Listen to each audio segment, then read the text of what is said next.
he had the Uno reverse and tell her that your husband is the one who is jealous and checking me and trying to make it seem like I was using Danny for her money.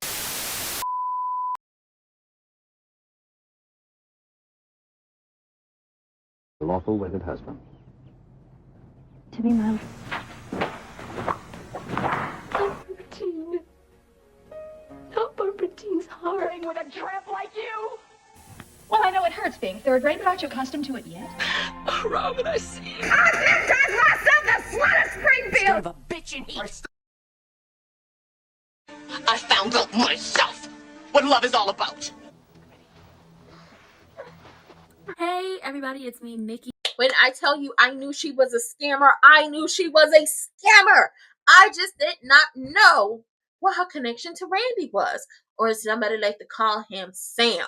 But baby, before we get into that, Vanessa is very upset, okay? She wants to be the Carmela, the Adriana, the, Svetlana. Was that the Russian girl down there to the Sopranos who was messing around with Tony, and then her cousin started messing around with him? I don't particularly care. She want to be all them things to Team Tony Soprano, and he telling her they can't see each other, right? And she's like, why the hell not? Is it something I did? No. Oh, so now that Doug is dead, you can't mess around with me? Oh, I'm not valuable to you anymore now that I'm no longer anyone's wife? Okay, you can't pull the wool over my husband's eyes anymore, so now you don't want me? He's like, no, it's none of those things. Your son. It's your son. Your son does not want really anybody around. He wants to be the one to take care of you. He wants to make sure you're okay. He wants to make sure everything is good with you. And she's like, well, my son can't help me in the ways that you can help me. And he was like, honestly, in the ways that you want me to help you, listen, that might raise some red flags with your kids because you're so quickly moving on after their father. On top of that, your son's not dumb. He's very smart. So he's going to pick up on things. And she's very adamant. Hear me when I say this. She's very adamant on them continuing their whole thing they got going on. She don't really care about what little Donnell Jones got to say about it. Baby, let me tell you something. When Joey, aka Tony Soprano, told her, I offered your son a job, she said, oh, I think not you, Trick. Okay, she didn't say it like that, but that's what I heard. And he was like, oh, I should be offended, but I understand. But, I'm a little offended. She was like, we send him to Banneker. And it's just like, he's dropping out of Banneker because he wants to stay home and help you. He wants to stay home and help you. Vanessa, tell your son you sleeping with this man so we can be done with it. But basically, she said, don't worry about my son, what he got going on. He's going to take his ass back to school, and you're going to end up back in my bed. And that's just how it's going to be. So they start kissing. I'm thinking little Donnell Jones is going to catch them because they slobbing each other down like tongue and all. You could hear the smacking. It was disgusting. Baby, it's Randy. Randy done caught them. And Randy is like, hello, I'm here. And she's surprised to see Randy because she don't know Randy got his job back. And he was like, I got my job back after, everything happened with Boozy, Susie, Doug, because, I felt like life is too short. And I wanted to make peace. And I wanted to come home and be with my people. But also, me and Joey have come to an understanding. And she was like, that's great. I really wish you would have been able to speak at his memorial. And Randy's like, oh, no, I wouldn't have been able to do that. I didn't want to cause any issues for Joey. Well, Boozy Susie Doug was trying to take him down and trying to use me to do it. So, I didn't want no issues. And she was like, well, Doug wasn't going to do that. I already told you he wasn't going to do that. And so on and so forth. And Joey was like, you could have went to an old friend's memorial. I wouldn't have had an issue with that. I would have went too, but circumstances. So they playing in Randy's face. Randy is kind of playing in Vanessa's face, and as he's trying to leave up out of there, Vanessa stops him, and she was like, because he talked about Donnell Jones and seeing him and asking how Deanna was and asking about the kids and how big they've gotten and everything. So as he's trying to leave, she stops him and is like, listen, he don't know about this whole thing between me and Joey other than we're business, so please don't tell him. He was like, got it. You got it, boss. We got it. Then she stops him again and was like, and even though you saw what you saw, I really did love Boozy Susie Doug. And he was like, okay, I see you. You got it. You got it. You got it. Now, granted, he did call her community hips and very misogynistic, sir. But, girl, you ain't helping the thought that he has of you. Moving on.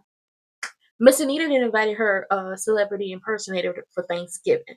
Okay, she invited her celebrity impersonator for Thanksgiving, and I was like, please use the impersonator to run a scam, a flim flam on Wig. Please run a scam and a flim flam on Wig using the celebrity impersonator and pay her good money to do so. I would love for that to happen around Thanksgiving time.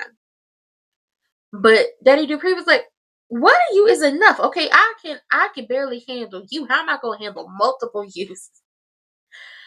But listen, they talk about Martin and Smitty being back together and the fact that they just so happy and they never doubted it, but they so glad he gone because while it's good to have family there, you can't do stuff with family there. Like you can't walk around your house booty butt naked.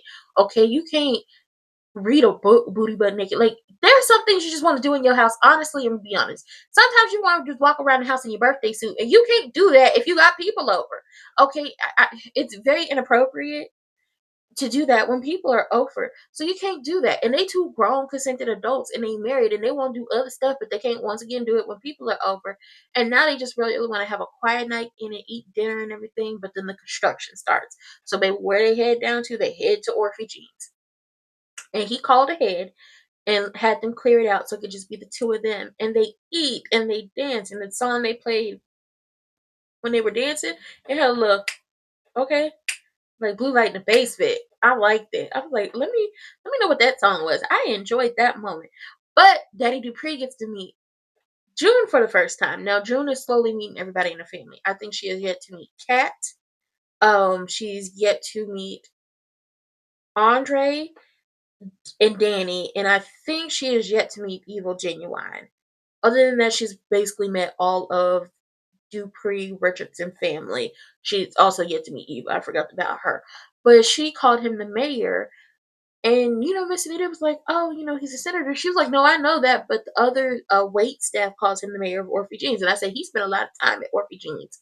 Okay, he do. The people love him down there. But they had such a good time. And, Daddy Dupree was like, okay, she really good people and everything. And I was like, see, they're slowly welcoming June in. They're slowly welcoming June in. And if June ends up fighting with Wig over that man, or if Wig does something to June, they definitely gonna back June up, staying 10 toes down to make sure she's able to take Wig for everything she got, which I wouldn't be mad at.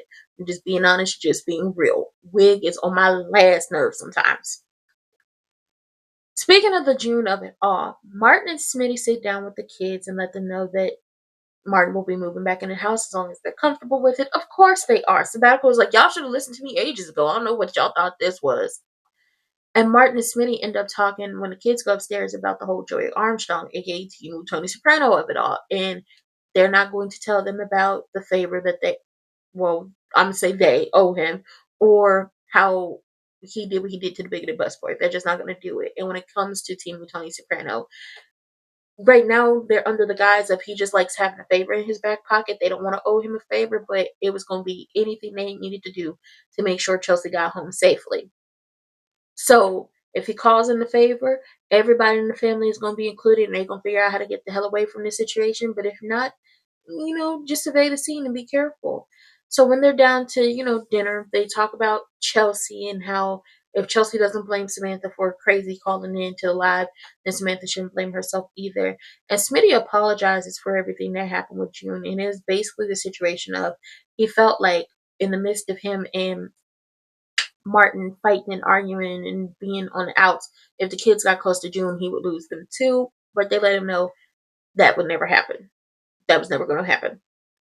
And while he's not comfortable with them being around June just yet, he's going to get there. And him and Martin is going to, knock some boots or whatever. The grand resistance to this episode was Triple H losing her mind and showing just how insecure she truly is by trying to convince Andre that he is gullible, that him being an international player, his wife is playing in his face, and trying to convince him that Danny is the root of all evil. Trying to convince him that Danny is the root of all evil, and he had to Uno reverse and tell her that your husband is the one who is jealous and checking me and trying to make it seem like I was using Danny for her money and so on and so forth, and basically told me not to hurt her and trying to get me out of her life. And she's like, oh, he can still care about her but not want to be with her. And he was like, okay. Now everybody's trying to push me and Danny apart, and I had to make a decision because she basically said, you have to make this decision. And she was like, what is it? He was like, listen, you worry about your marriage, I'll worry about mine. Speaking of her needing to worry about her marriage, Danny brings this gift to Evil Genuine. It's this gold-plated key. It's the first key to this office. And she had it made before their marriage blew up last year. And she gives him the key. She finds out about them arguing. He drops little hints about maybe Andre lying to her and everything. And he gets so sentimental with this key that he kisses her. They break apart and say the kiss was a mistake.